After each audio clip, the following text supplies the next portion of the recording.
గత జన్మలో చేసిన పాప పుణ్యాలు ఈ జన్మలో లెక్కలు మరొక జన్మలో వెంటాడుతూ ఉంటాయట.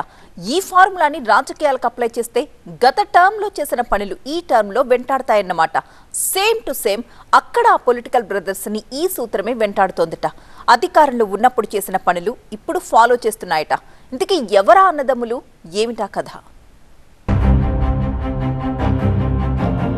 అధికారంలో కన్ను మిన్ను కానలేదా? ఓటమి దెబ్బతో తత్వం బోధపడిందా? కేసులు అరెస్టులతోనే ఆగుతుందా? తోపుదుర్తి సోదరులది ఇక ముళ్లబాటేనా? పరిటాల కుటుంబానికి కంచుకోట లాంటి రాప్తాడు నియోజకవర్గంలో 2009 నుండి పోటీ పడుతున్న తోపుదుర్తి ప్రకాష్ రెడ్డి ఎట్టకేలకు 2019లో విజయం దక్కించుకున్నారు. పరిటాల సునీతను ఓడించి రాష్ట్ర రాజకీయాల్లో సంచలనం సృష్టించారు. అయితే ఈ నియోజకవర్గాన్ని ఎంతో ప్రతిష్టాత్మకంగా భావించి విజయం దక్కించుకున్న తోపుదుర్తి 5 ఏళ్లు తిరిగేసరికి పరిస్థితిని సంక్లిష్టం చేసుకున్నారు. తన విజయం ఒక్కసారి మురిపమే అన్నట్టుగా మొన్నటి ఎన్నికల్లో మళ్లీ ఓడిపోయారు. అయితే ప్రకాష్ రెడ్డి ఓటమికి స్వయంకృత అపరాధమేనన్న అభిప్రాయం లోకల్ రాజకీయాల్లో వ్యక్తమవుతోంది. 5 ఏళ్ల వైసీపీ హయాంలో తమకు ఎదురు లేదన్నట్టుగా ప్రకాష్ రెడ్డి సోదరులు చంద్రశేఖర్ రెడ్డి, రాజశేఖర్ రెడ్డి దౌర్జన్యాలకు పాల్పడ్డారనే ఆరోపణలున్నాయి. వచ్చిన విజయాన్ని కాపాడుకునేందుకు వారిని కంట్రోల్ చేయాల్సిన ప్రకాష్ రెడ్డి కూడా చూసి చూడనట్టు వదిలేశారు. ఫలితంగా మరోసారి ఘోర ఓటమి మూటగట్టుకున్నారు. అయితే ఓడితే ఓడారు గాని గతంలో చేసిన పనులు, చేసిన వ్యాఖ్యలు ఈ 3 బ్రదర్స్ ని నీడలా వెంటాడుతున్నాయట. సోదరులు చేసిన డ్యామేజ్ తో మాజీగా మారిన ప్రకాష్ రెడ్డి ఇప్పుడు వారి వల్లే తీవ్ర ఇబ్బందులు ఎదుర్కొంటున్నారట.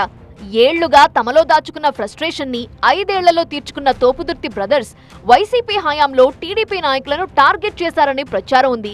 వారిపై అక్రమ కేసులు పెట్టి ఇబ్బంది పెట్టారని అపవాదు మూటగట్టుకున్నారు. ఇంకో రకంగా చెప్పాలంటే 2019, 2024 మధ్య ప్రకాష్ రెడ్డి అండ్ బ్రదర్స్ నేల మీద కాదు గాల్లో నడిచారు. అధికారం ఉందనే జోష్ లో వారు చేసిన పనులకు ఇప్పుడా జోష్ దూరమయ్యాక గడ్డుకాలం ఎదుర్కోవాల్సొస్తోంది. వైసీపీ హయాంలో రాష్ట్ర వ్యాప్తంగా జగనన్న ఇళ్ల నిర్మాణం కాంట్రాక్ట్ తోపుదుర్తి ప్రకాష్ రెడ్డి సన్నిహితులకు చెందిన రాక్రేట్ సంస్థకు దక్కింది. అయితే ఇందులో ఆ సంస్థ భారీ అవినీతికి పాల్పడినట్లు టీడీపీ నేతలు మొదటి నుండి ఆరోపిస్తున్నారు. అధికారం వారిదే కావటంతో పోలీసులు కేసు కూడా నమోదు చేయలేదట. దీంతో కూటమి అధికారంలోకి రాగానే ఈ అంశంపై ఫోకస్ పెట్టిన ఎమ్మెల్యే సునీత సీఎం చంద్రబాబును కలిసి విచారణ మొదలెట్టించడంలో సక్సెస్ అయ్యారు. అలా మొదటి షాక్ తగలటంతో ప్రకాష్ రెడ్డి సైలెంట్ అయ్యారు. కాకపోతే ఆ తరువాతే అసలు కథ మొదలైంది. అప్పట్లో ఎడాపెడా నోరు పారేసుకున్న తోపుదుర్తి బ్రదర్స్ వంతొచ్చిందిప్పుడు. అధికారంలో ఉండగా చంద్రబాబు, లోకేష్ ను టార్గెట్ చేస్తూ తీవ్ర వ్యాఖ్యలు చేసిన ప్రకాష్ రెడ్డి సోదరులు ఇప్పుడు పర్యవసానాలు ఎదుర్కొంటున్నారు. ఓవైపు జగనన్న ఇళ్ల నిర్మాణంలో అవినీతి ఆరోపణలపై విచారణ జరుగుతుండగా మరోవైపు అనుచిత వ్యాఖ్యలకు సంబంధించి తోపుదుర్తి సోదరులపై కేసులు నమోదయ్యాయి. ఇప్పుడివి కేసులే, త్వరలో అరెస్టులుగా మారుతాయనే ప్రచారం కూడా జరుగుతోంది. దీంతో తోపుదుర్తి బ్రదర్స్ భయంగా కాలం వెళ్లదీస్తున్నారట. రాక వచ్చిన విజయాన్ని సరైన మార్గంలో ఉపయోగించుకోలేదని, అందుకే ఇప్పుడు ఇబ్బందులు ఎదుర్కొంటున్నారని వ్యతిరేక వర్గం తోపుదుర్తి సోదరుల గురించి గుసగుసలాడుకుంటోంది.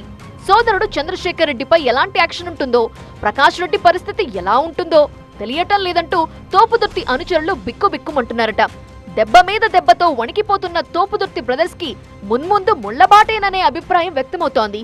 మరి పొలిటికల్ విపత్కర పరిస్థితుల్ని ప్రకాష్ రెడ్డి అండ్ బ్రదర్స్ ఎలా ఎదుర్కొంటారో చూడాలి.